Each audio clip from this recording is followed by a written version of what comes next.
all of you niggas are anti-black. For what reason? Black history is American history. But being anti-black is the most American thing you can do while simultaneously dismissing the contributions that made not only the rights you get to enjoy and benefit from possible, but the reason that you have in America in the first place. Talk that talk, son. Talk that talk. Aeroplane propelling, biscuit cutting, folding bed, coin changer, rotary engine, car coupler, letterbox, stainless steel pads, torpedo discharger, disposable syringe, home security system, corn planter, cotton planter, ironing board, street sweeper, horse bridle bit, horseshoe, lawnmower, typewriter, train alarm, image converter for radiation detector, peanut butter, paints and stains, lotions and soaps, automatic fishing reel, ice cream mold, printing press, envelope seal, laser fuse, pressure cooker, window cleaner, pencil sharpener, fire extinguisher, lock, shoe lasting machine, lubrication, rocket catapult, elevator, gas mask, traffic signal, hairbrush, heating furnace, airship, the blimp, folding chair, hand stamp, fountain pen, dustpan, insect destroyer gun, baby buggy, sugar refinement, clothes dryer, cell phone, pressing comb, curtain rod, lawn sprinkler, automatic gear shift, urinalysis machine, horse riding saddle, shoe, piano player, player piano. Oh, player piano arm for record player, doorstop, doorknob, photo print wash, photo embossing machine, postal letterbox, toilet commode, furniture caster, guitar, golf, the motor, thermal hair couplers, lantern, gas burner, kitchen table, bicycle frame, wrench, eye protector, egg beater, defroster, air conditioning unit, 2-cycle gas engine, internal combustion engine, starter generator, refrigeration controls, clothes dresser, bottle cap, electric lamp, hydraulic shock absorber, refrigerator, mop, stair climbing wheelchair, fire escape ladder, telephone transmitter, electric cutoff switch, relay instrument, telephone system, electromagnetic brake, the galvanic battery, electric railway system, roller coaster, auto air brakes, helicopter, Santa phone, super soaker, blood plasma, ice cream is fucking self, pacemaker controls, guided missile, space shuttle, retrieval arm, programmable remote controllers, video commander, multi-stage rocket, GPS system, every fucking thing! In the cradle of civilization, nigga. Oh, it say that here too. I just skipped over that. Paper, chess, alphabet, medicine, civilization. Ow!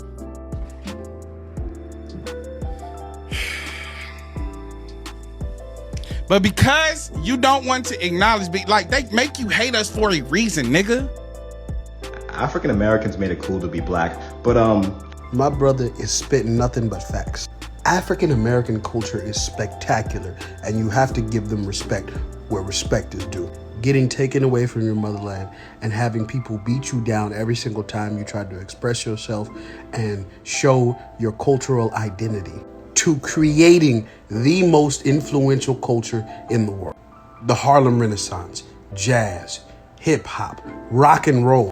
They were literal movements that shook the fucking world. The effects on film, entertainment, sports, and not to mention the civil rights and human rights movements that have come from African Americans alone.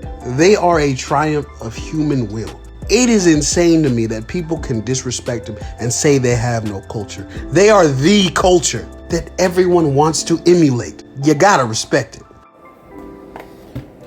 Islam, shalom, hola, aloha, bonjour, osio, assalamu alaikum, konnichiwa, jumbo. This your brother Zach Bay, Indigenous American Moor, coming to you live in full effect.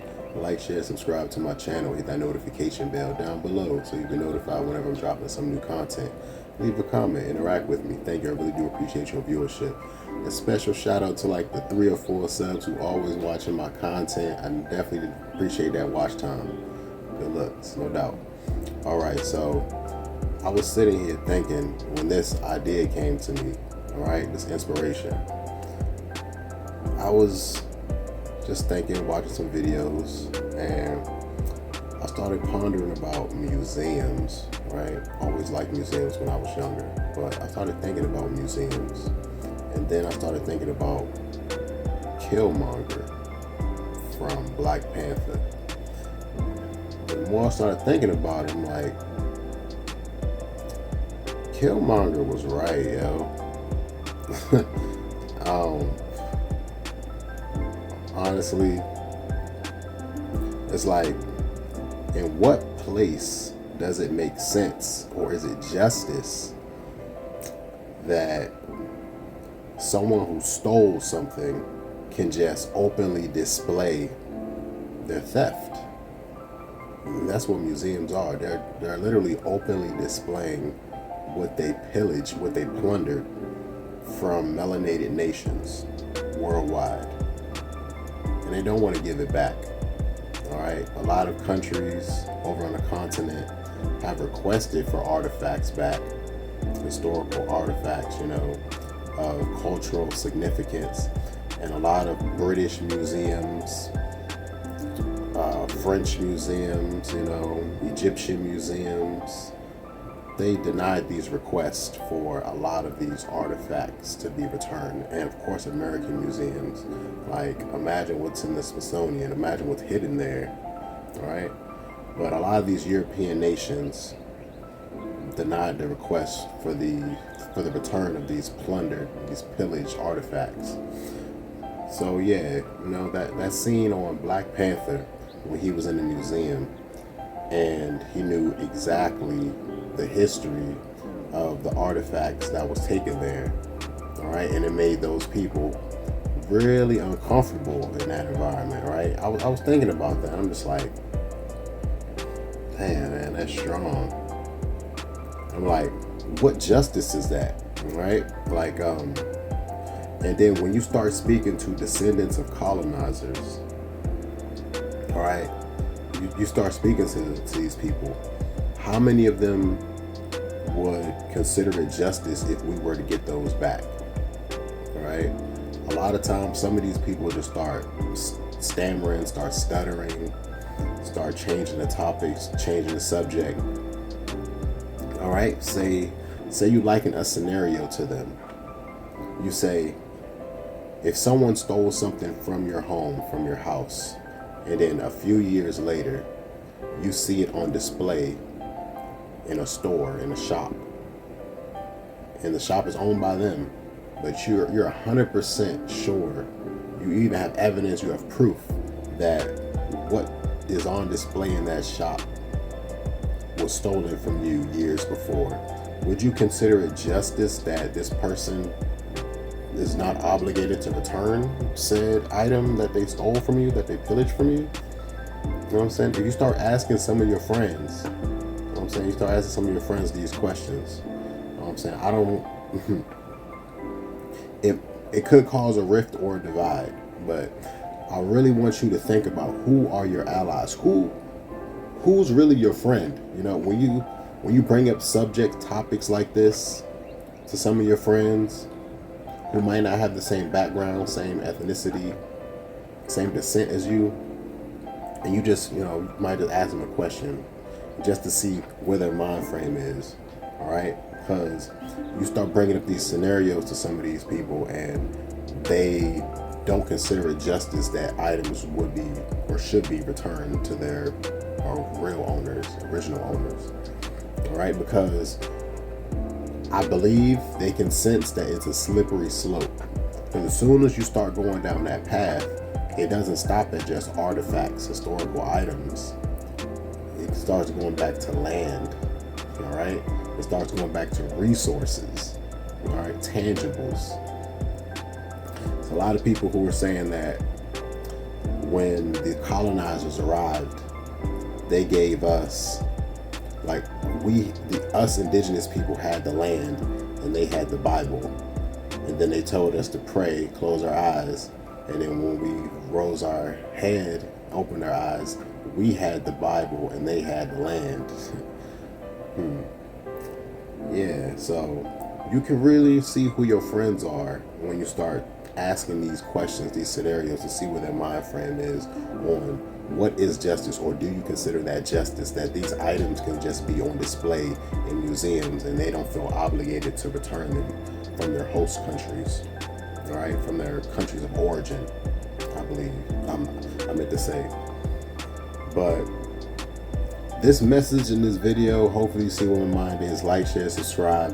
And this really only goes out to colonizers, fam. To colonizers and oppressors, I should say. Only oppressors, because honestly, people who would call themselves our allies, unless they come in with that John Brown energy, that abolitionist John Brown energy, I don't really consider them our ally, fam. Like, share, subscribe to my channel. You know they're always trying to silence voices like mine. Peace. Been studies on this. Local news overrepresents black folks as perpetrators, overrepresents white folks as victims. So the message that gets sent is they're dangerous, and specifically to you. They are not only bad people, they're going to hurt you. So therefore, we want to keep them on that side of town. We want to keep their children in those schools over there. We don't want to work around them. We don't want to live around them, et cetera, et cetera. So I think that message comes through loud and clear in the way that media represents people of color. You know, whenever we, thinking about Tamir Rice, the 12-year-old child that was shot in Cleveland by police, when that happened, what did they do? The first news story in Cleveland that made a big splash was about Tamir Rice's parents and the history of domestic abuse and criminality among his parents, not about the cop that killed him. We talk worse about black victims than we do white killers. What did we say about Ted Bundy? Oh, he was so smart and he was so quiet and he always seemed so nice. Every time one of these white boys goes and shoots up a school, what do we say? We had no idea he was going to do this. So we talk better. We have more sympathy for white folks who commit mass murder, bury bodies under the house, cook them up in a soup pot and eat them, right? Than we do black folks who were killed by police. We start digging for every bad thing they ever did. We want to know if they had a juvenile record. We want to know if they'd ever been arrested. That's what the media does. And until that changes, I'm afraid white folks will stay in denial, and it'll be very hard for us to move forward, whether we're talking about cops or just average everyday folks. They can't live without worrying about black and brown people. They don't dislike black and brown people because we live in the ghetto, we have crime in our communities. They just don't like us, period. Think about this. White people have to make laws in order to be civil, in order to treat black and brown communities fair. So that tells you their true nature is to not treat black and brown people fair. Think about that. Really think about that. They have to make laws in order for them to be fair. They make laws against their own nature. Their own nature is to hate anyone that is not white. Now, that's not all white people, because you have some white people that fought against slavery. You have some white people that held hands with the civil rights fighters in the 60s. You have some white people that do philanthropy work in black and brown communities. So it's not all of them, to be fair, but the vast majority of them, I say, in my opinion, I say about 95% of white people, they indirectly or directly do not like black and brown people, simply because they don't like what they can't understand. Now I want you to look at this photo very closely, and I want you to see who's in it. More important than the man hanging, because you got to understand the lynchings that occurred in America happened after slavery, not during.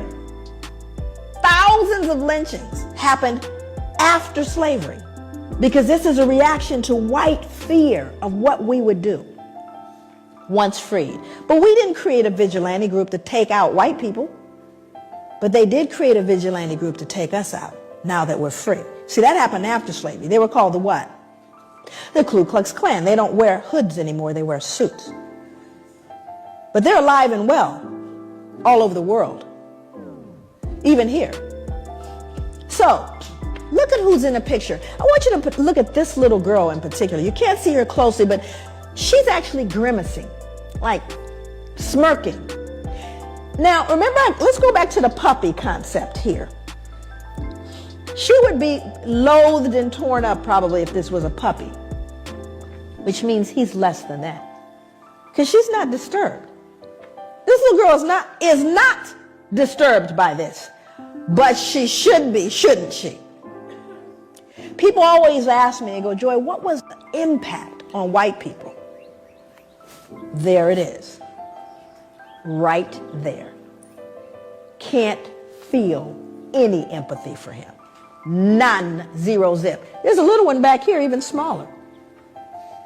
Because whatever she's been taught or told, socialized to believe, makes him no longer human. That's the greatest danger to white people, is that they can't feel it. And there's a reason why white people can't feel what we're talking about. My God, what would you then feel? It's tough. So I've got to believe, oh, it's all over now. It's not my fault. I don't benefit. It's not a big deal. Let's move on. It's not all of those things. But we don't say that to Jewish people. I dare you. But you have to understand, when you unearth this one, that's what we did to our children.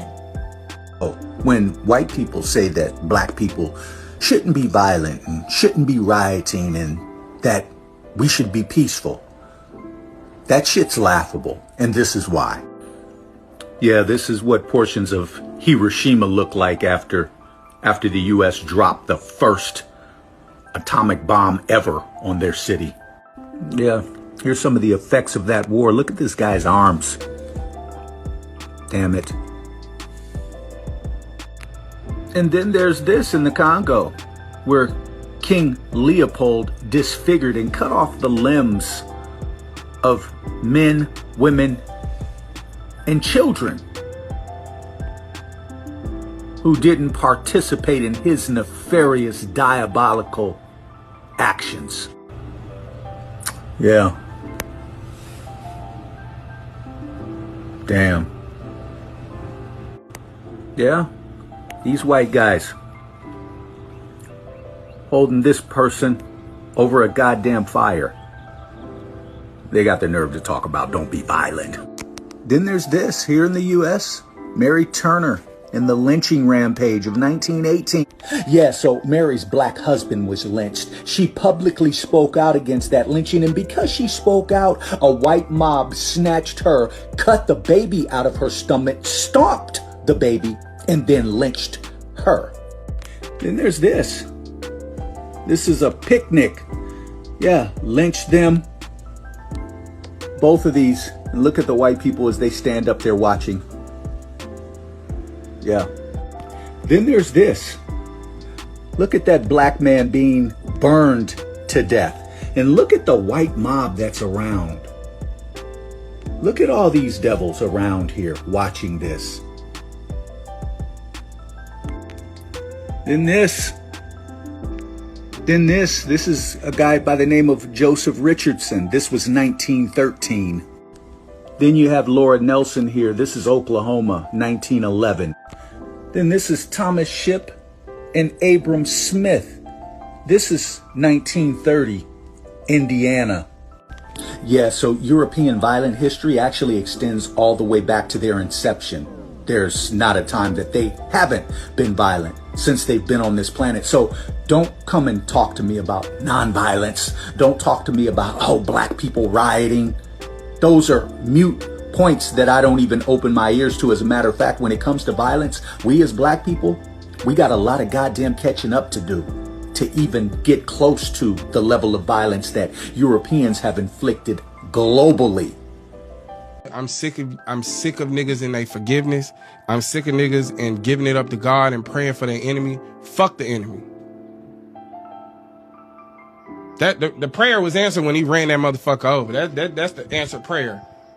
I don't give a fuck about all this hoopla, this bullshit. Oh, an eye for an eye lead the world blind. This bitch been blind then. And how many eyes they gonna take from us? How many times we didn't take an eye back? And forgive. I'm sick of niggas in thoughts and prayers being with the people that take your fucking nephew's life away for no reason. We have mugshots of every mass shooter that's white. We got mugshots of them. Dylan Roof has a mugshot. The Aurora shooter has a mugshot.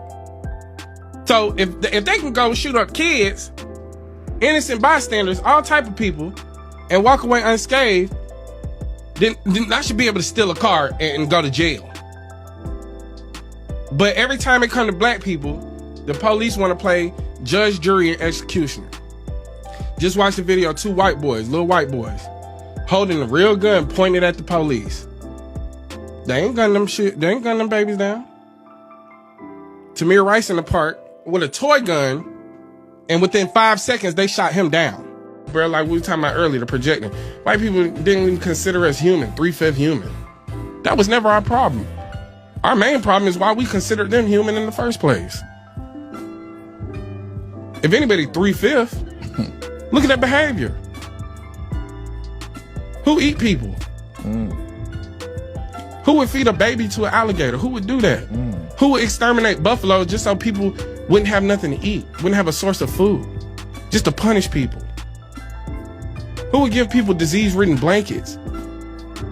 Who would do this? Who would create black codes? If you walking along the train line, you going to prison. Vagrancy laws. Same thing they doing now. Our issue isn't our humanity. Our issue is trying to prove our humanity to people who don't behave in a humane way. The problem with many of our people is we still have faith that we could ever live in peace with barbarians. And what I'm trying to get them to understand is history shows us it doesn't matter how polite, how kind you come off to these people. That is not going to get them to release the hatred they have for you. That is not going to get them to change their behavior. That is not going to get them to release that barbarian nature in their DNA.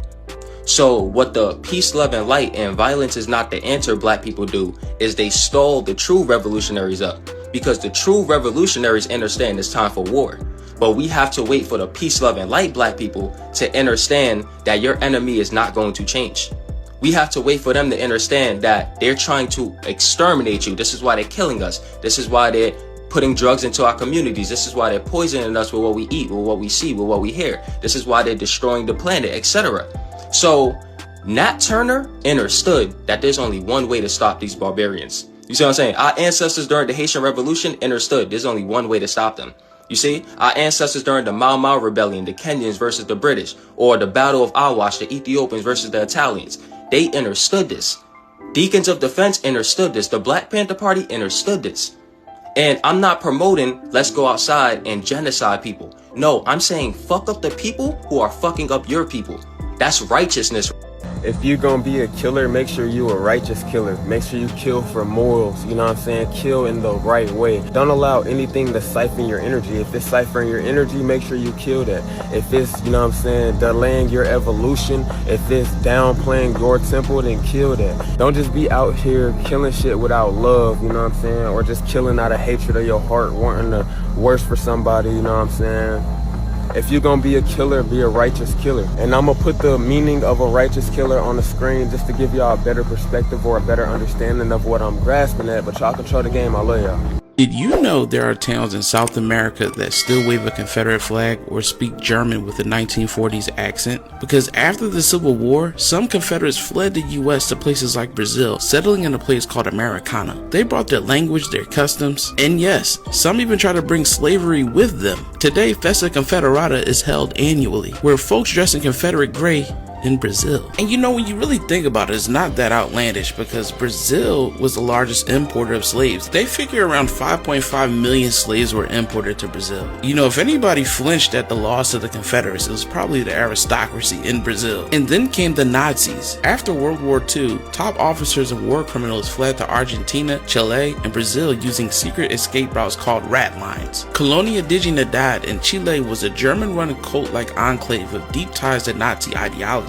Argentina quietly welcomed thousands of Germans, including Adolf Eichmann, a mastermind of the Holocaust. Some towns in Bariloche, Argentina still have Alpine-style architecture and whispers of SS ties. Today, these towns are controversial legacies, part museum, part denial. Some locals honor heritage, others whitewash history. Schools teach German history. Confederate pride is displayed along Brazilian flags. But human rights groups continue to call for accountability and truth. History doesn't always stay in the past. Sometimes it builds a town, throws a festival, and waves a flag, far from where the story started.